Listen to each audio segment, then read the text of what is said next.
Bonjour, merci de nous suivre sur notre chaîne Sciences au rendez-vous. Aujourd'hui, nous allons partager avec vous un exercice, l'exercice 2 du BFM en 2022. Et on a déjà fait l'exercice numéro 3, qui était un peu une partie de la physique. Aujourd'hui, ici, on va voir un peu un exercice qui est de la partie chimie. Et là, maintenant, on peut suivre. Et là, avec la fiche, on va lire d'abord l'exercice et après on va traiter ça ensemble. On nous dit le fer s'oxyde à l'air humide en donnant de l'oxyde ferrique. Pour le protéger, on le recouvre d'une couche de peinture. Donc on peut suivre bien. L'aluminium s'oxyde dans les mêmes conditions et donne un produit appelé alumine qui le protège. Et la première question donne les formules chimiques de l'alumine et de l'oxyde ferrique. Allons-y ensemble. Donc, la première question, on peut dire formule chimique. Formule chimique. OK. Là, on peut prendre alumine d'abord. Alumine. Quelle est la formule chimique de alumine? Donc ça, c'est la leçon propriétés chimiques, quelques propriétés chimiques des métaux usuels. L'alumine, on sait que la formule chimique, c'est Al2O3. Et l'oxyde ferrique maintenant, oxyde ferrique, on l'appelle aussi oxyde de fer 1, n'est-ce pas? Oxyde de fer 1, c'est Fe2O3. Donc, c'est l'oxydation du fer donc à froid. Donc, ça donne ça comme résultat. Donc, je pense là, c'est très simple. La deuxième question ici, donc on peut suivre aussi. La deuxième question, qu'est-ce qu'on demande? La deuxième question ici, on nous dit, on réalise la combustion de 5,4 grammes d'aluminium dans le dioxygène. Il se forme une fumée blanche d'oxyde d'aluminium Al2O3. Écrit l'équation bilan de la réaction.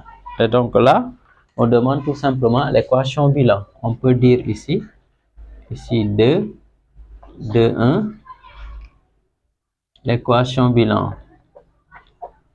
L'équation bilan. Le bilan, l'équation bilan. Donc ici, on a Al plus O2 donne Al2O3.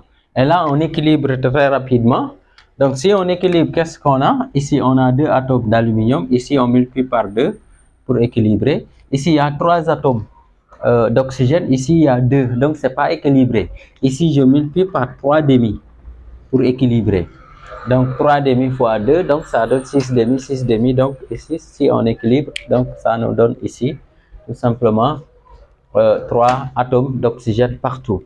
Et une fois maintenant j'ai équilibré, donc ici je peux ne pas avoir une fraction et dans ce cas je multiplie partout par 2. Et si je le fais, je vais avoir ceci, Al plus O2 donne Al2O3. Et ici souvent il faut calculer un peu l'espace pour les coefficients. Donc ici, je multiplie partout par 2, c'est pour ne pas avoir une fraction. Mais si on fait ça, déjà c'est bon. Mais en général, on conseille de ne pas laisser avec la fraction. Si par exemple on a à utiliser le bilan molaire, ça sera plus facile à manipuler. Et donc là, je vais multiplier par 2 partout. 2 fois 2, 4. 2 fois 3 demi. Les 2 se simplifient, ça me donne 3. Ici, il y a 1, 2 fois 1, ça donne 2. Donc, c'est équilibré. Maintenant, là, j'anticipe sur le bilan molaire. Et pour ce faire, ici, je vais mettre une notation. Je vais numéroter ici les éléments, disons, les molécules dans l'équation. Ici, je numérote, je l'appelle 1. Ici, le O2, je l'appelle 2. Al2O3, je l'appelle 3. Et là, si je fais le bilan molaire, on sait que le bilan molaire, ce n'est rien d'autre, une proportionnalité qui existe entre les nombres de moles. ok, des réactifs et des produits. Donc, ici, nous avons un seul produit et du produit ici. Donc, je peux dire N1 sur 4. Donc, il faut prendre le nombre de moles sur le coefficient stoichiométrique de la molécule considérée égal à N2 sur 3 égal à N3 sur 2. C'est ça le bilan molaire. La question qui suit maintenant, on demande de déterminer tout simplement la quantité de matière. Allons-y. La quantité de matière. La quantité de matière. Ça, d'aluminium. D'aluminium. Ok. La quantité de matière d'aluminium. Autrement dit, ok, la quantité de matière de Al tout simplement. Et la quantité de matière, comment on calcule ça? C'est petit n égale à m sur grand M. Et si vous voyez, en fin d'exercice, on a les données. La masse molaire de Al, donc ici, comme c'est Al, et pour nous, Al, on l'a nommé 1, donc je vais mettre N1, et ici M1, M1. Et M1, c'est M de Al, on a 27, disons, grammes, mol moins 1. Donc, on a ça dans l'énoncé. OK? Et donc là, je peux calculer, je peux mettre application numérique à N. Donc là, je mets N1, c'est-à-dire la quantité de matière, on l'appelle aussi nombre de moles. On a 5,4, le tout sur 27. J'ai 0,2. Et donc là, on va mettre tout simplement N1 égale 0,2 mol. Et là, on peut encadrer. OK?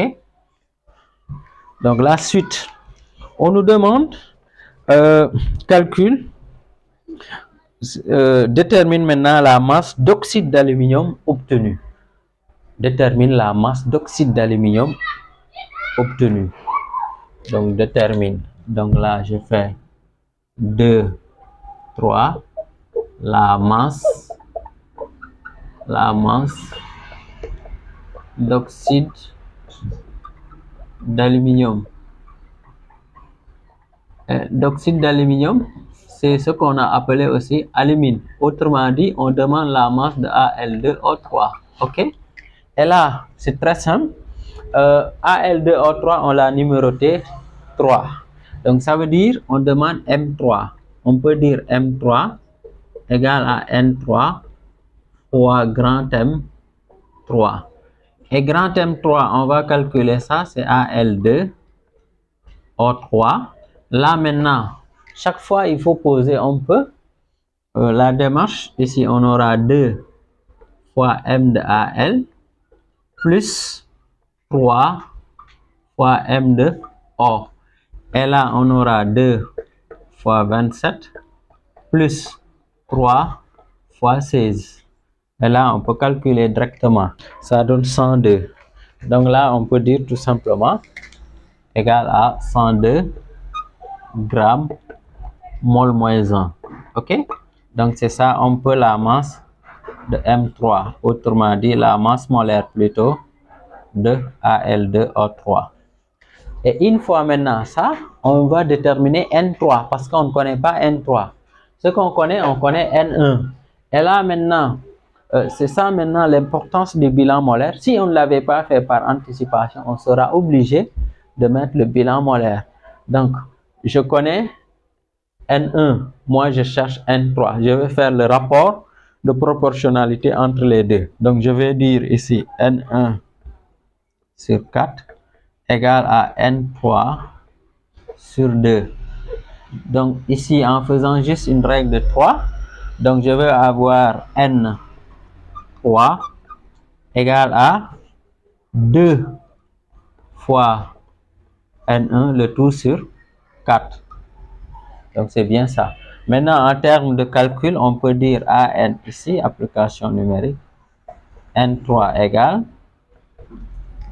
Donc 2 fois, on va avoir 2 fois 0,2 parce que N1 c'est 2 fois 0,1. 0,2 dis-moi sur 4. Bon, là, en 0,1. Donc là, on peut dire N3 égale 0,1 mol. Là, maintenant, on peut appliquer maintenant la formule, application numérique pour le tout, pour la masse. Ici, on peut dire M. On a N3, c'est 0,1 fois M3. M3, disons, grand M3, c'est 102. Et donc, 0,1 fois 102. Donc, ici, on peut dire directement que M3, autrement dit la masse de AL de O3 est égale à, ici, 10,2 grammes. Et donc, c'est ça la masse tout simplement de l'oxyde d'aluminium pour cette question. Donc, la dernière question, ici, on nous dit détermine le volume de dioxygène qu'il faut utiliser pour brûler tout le métal. Ok, donc là, le volume, on nous demande le volume de dioxygène. Le volume de dioxygène. Autrement dit, c'est le volume de O2. Le volume, le dioxygène, je sais que c'est un gaz. Donc, je peux dire le volume de O2. O2, on l'avait nommé sur 2 comme ça. On peut dire V2 égale à N2 fois volume molaire. Volume molaire, cette formule est valable exclusivement pour les gaz. Ce n'est pas valable ni pour les liquides ni pour les solides. Parce que le volume molaire existe que pour les gaz. Et on sait que le dioxygène est un gaz. Ok? Donc là, on va maintenant calculer N2. N2 aussi, on peut faire la même chose avec le bilan molaire. On a N1 sur 4 égale à N2 sur 3. Et donc là, on fait juste règle de 3. Et là, on a N2. On peut dire égal à N2 égale à 3 fois N1, le tout sur 4. Donc là, on met le produit de 3 fois N1, on divise par 4. Et là, donc si on le fait avec application numérique, N2 égale 3. N1, on avait dit, N1 c'était combien? N1, on avait dit c'est 0,2. Le tout divisé par 4. Et là, on peut calculer, on a N2 égale. Ici, on a 0,15. 0,15. Ici, mol. Et maintenant, là, on peut faire le calcul pour le volume V2. V2, ici, on peut dire égal à 0,15 fois le volume molaire. Et dans l'énoncé, on a donné le volume molaire égal à 25. Vérifiez au niveau de l'énoncé. Le volume molaire égal à 25. Donc, ça veut dire on a 25.